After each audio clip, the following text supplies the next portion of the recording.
Hello and welcome to the Ellen Made Book Club. Today I'm doing a tag. I'm doing the quarter year check-in tag. This is a reflective book tag created by Shelly at Shellyish, and I was tagged by Shelly to do this. So I'm at my cabin today and I figured I would try to get some garden jobs done and also film this tag video. So if I succeed with that, I will let you watch me do some garden chores, I guess, while I talk through these questions. There are quite a few questions in this tag and they are divided into 4 sections, and the first one is Booktubers. Which bookish creator has influenced your reading the most this year? I don't think I have a specific creator that has recommended a specific book to me, but I have based a lot of my choices on what to read on the reading challenges that I'm participating in. So in that sense, I guess I've been influenced by the creators of those challenges. So those would be Kayla at Books and Lala, Ben at Ben Reads Good, and Simon at Savage Reads, and Louise at Louise Savage Muses. But I'm still like picking books that I want to read, so you know, they haven't influenced me to read specific books, but also they are influencing my choices of what to read. The other bookish creator I can think of is Chelsea at Libraries and Lattes. We buddy read Homegoing by Ya Jaffe together. I had that on my TBR for like all of last year, I felt like. So buddy reading that with her made me actually read it. So yeah, I guess that's another one. Have you noticed any interesting shifts or trends within the bookish content world? I have noticed that there are, discussions that come up, but I don't know which ones of them are new. There is the discussion about whether social media in general is ruining our reading, but I'm not sure if that's a new one or if that sort of circles back every now and then. But I think that's a healthy discussion to have, just to reflect on how different things are affecting our reading and if it's a good thing or a bad thing. I think that it can be different for different people, and so the discussion can be kind of black and white sometimes, I feel like, and saying that this is ruining reading and assuming that it's the same for everyone. Just because something ruined the reading for one person doesn't mean that it has the same effect or consequence for everybody else. So I don't know, I guess I'm seeing a lot of black and white sort of discussions and opinions and assumptions that a person's own experience is generalized to just everyone, which I don't think is true. I also see a lot of people being affected by the political situation, like in the US and in the world in general. And I feel like some people are turning to reading for escape, like more than ever, and diving into thrillers or fantasy or even like dystopias and wanting to sort of amplify that feeling of angst in their reading, or like read something fun and thrilling to take their mind off things. And I also see some people just being kind of exhausted and not really finding the same joy in things, which is kind of depressing, but I think that it's kind of telling as well of how much of an effect everything has on us as humans. It's really difficult to just keep going as usual and do fun things and stay positive and strong and optimistic when things are quite scary. And at the same time, I think that a lot of people find comfort in the reading community because most readers are, intelligent and kind and compassionate and empathetic and just good people to be around and to, just find comfort in that community. So, I guess those are the trends I'm seeing. Is there a type of bookish content you wish creators, including yourself, explored more? I would like for there to be more like world literature. I know a lot of people read translated works of fiction, but I feel like it's just a little sprinkling of that. And most books that are read are from like Western English speaking countries. Even the books written by people who are from different countries originally still are based in the US or in Canada or the UK or Australia and like get their books published there. And I would just like to see more books written by people who are in other countries and experiencing other cultures and sort of writing books within that culture. And I would like to see those books being read and talked about and recommended, because I think they're hard to find sometimes, and I would like to have more of those recommendations. And this like applies to me as well. I also read a lot of books from the US and the UK and things like that, but yeah, that's something that I would like to see more of. I also love watching TBR jar videos and TBR games and just any kind of games that people do to just, you know, make things more fun. I recently watched a video by Leandra at the TBR Zero. She was doing an unhaul and she made it into a game with like a time constraint and a specific number of books that she had to find within a specific section.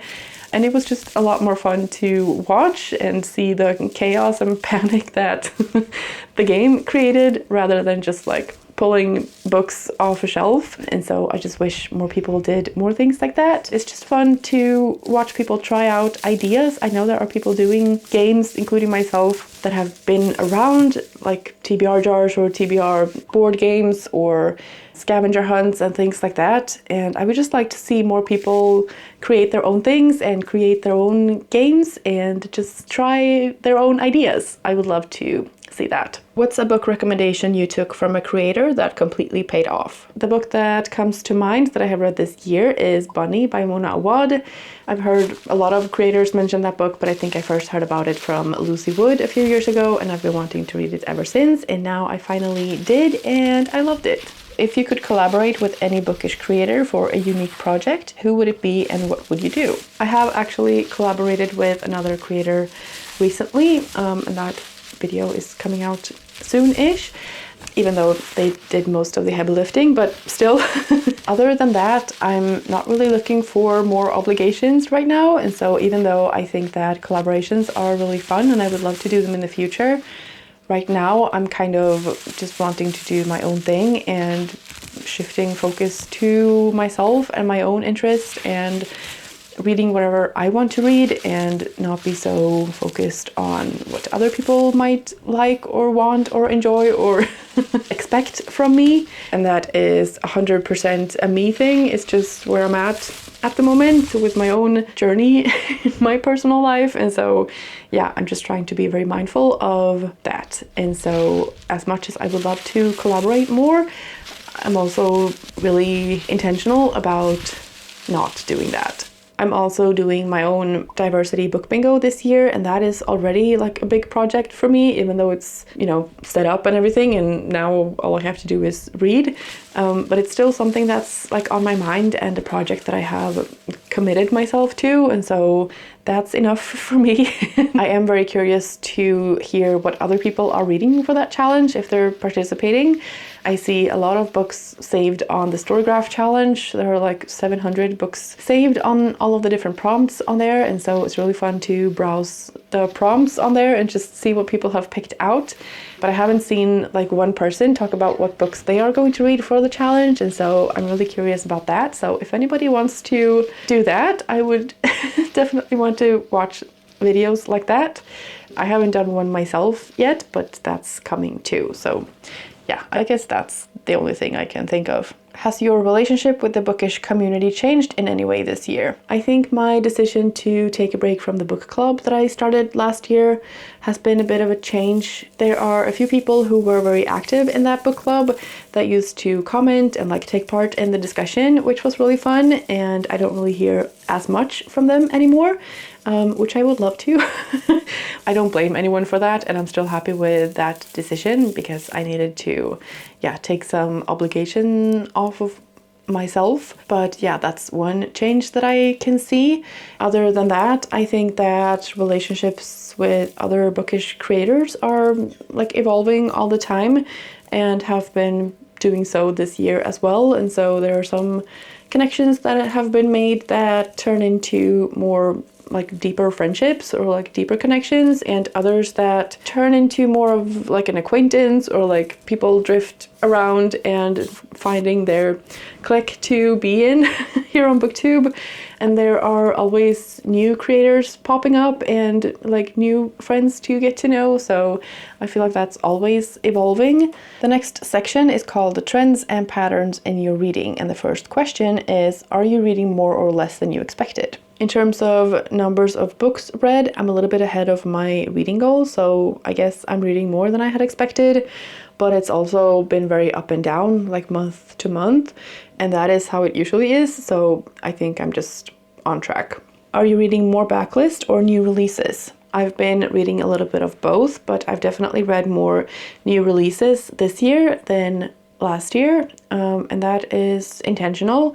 I've been doing a series of videos of new releases every month, and I think that's been really fun. And I'm not picking the most popular books necessarily, but I'm trying to just pick books that sound really intriguing to me, and so those are of course books that I genuinely want to read. So I've been trying to read the ones that I have access to on my audiobook app, and that's been really fun.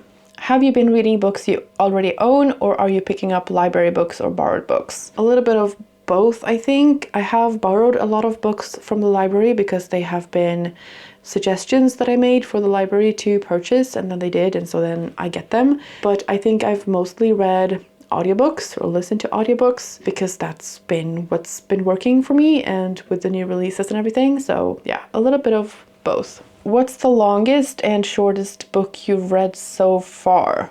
I haven't looked this up. I don't know. Have you read anything completely outside of your comfort zone? Disability Visibility, edited by Alice Wong, was definitely out of my comfort zone. I don't read a lot of nonfiction, so that's like out of my comfort zone, and the topic is also something that I'm not very familiar with, so that was a very good choice to read that book, but it was definitely out of my comfort zone.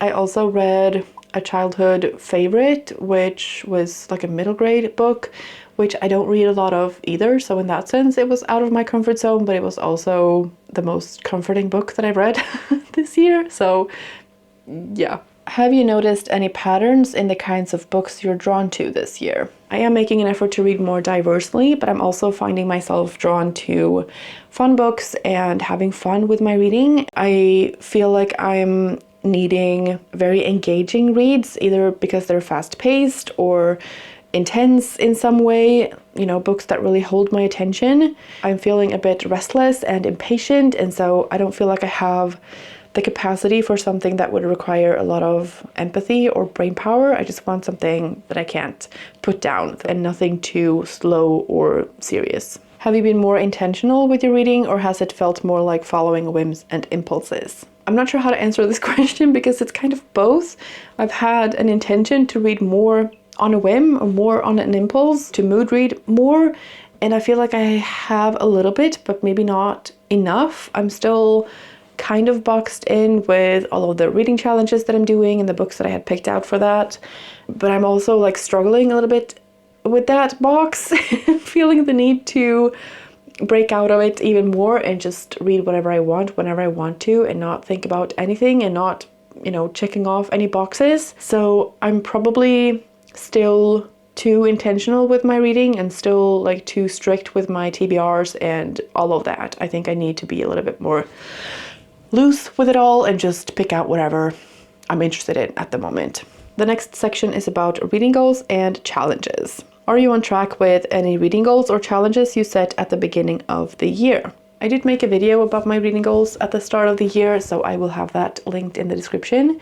And I did set a number goal, which was 52, I think I settled on, and I'm on track for that. Another goal was to be a bit more mindful with my spending on books, and I haven't spent a lot of money so far on books, so I think I'm doing well with that. I'm also on track for most of the reading challenges that I'm doing, like the Buzzwordathon and the Read Good Challenge and the Savage Prompts.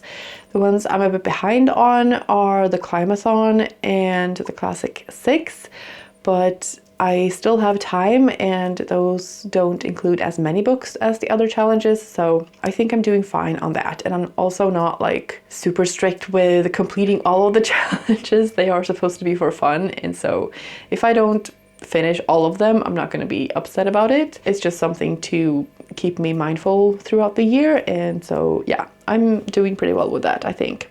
Another goal I had was to mood read more, and like I mentioned, I think I need to work a little bit more on that. Have you abandoned or changed any goals? No, I don't think I have changed any goals, but there are a few books that I had picked out that I really wanted to read this year that I'm not feeling as strongly about right now, but I might like later in the year. So I'm not changing anything. I'm just, reassessing. And if I don't want to read those books, then I won't. Like, I'm not holding myself to any strict list of books to read.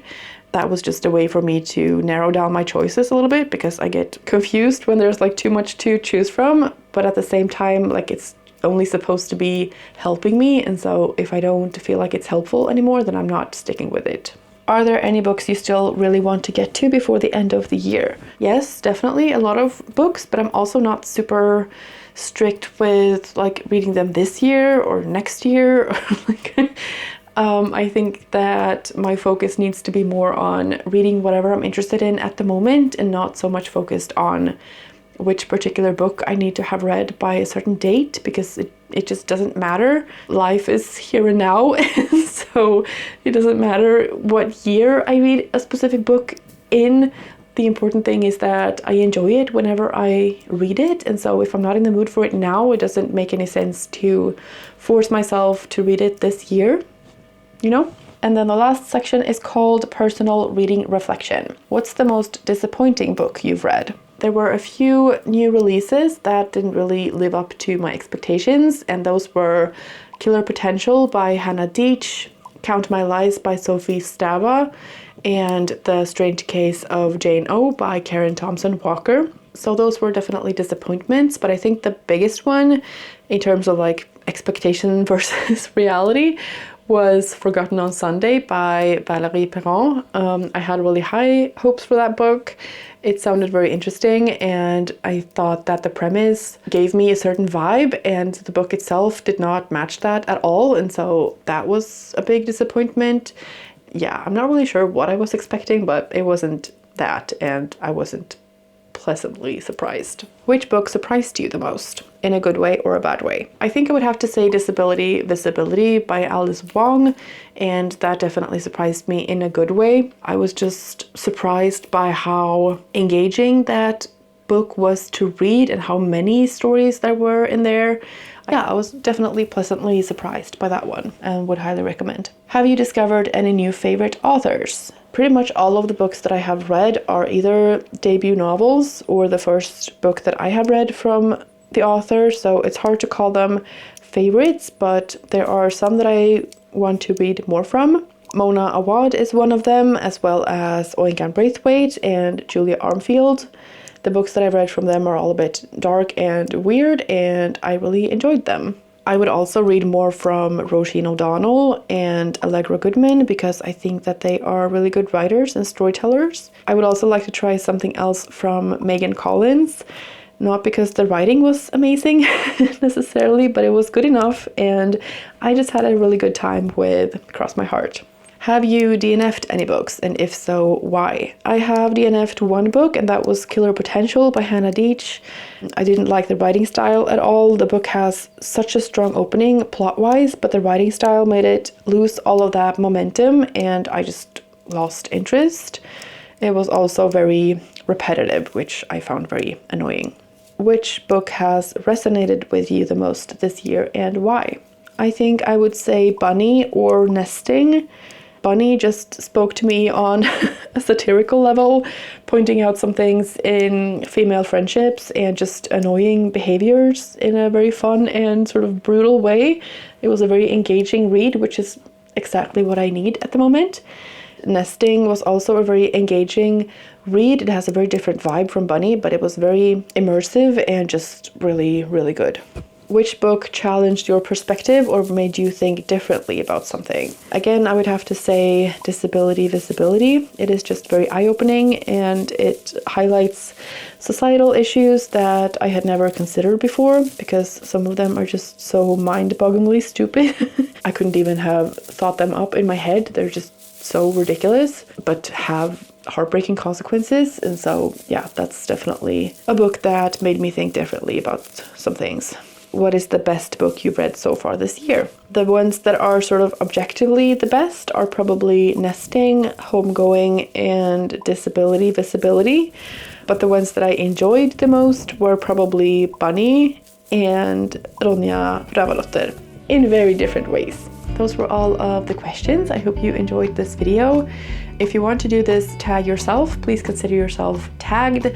These were really good questions to reflect on, and I think that my biggest takeaway is that I need to mood read a bit more, so I'm gonna try to do that.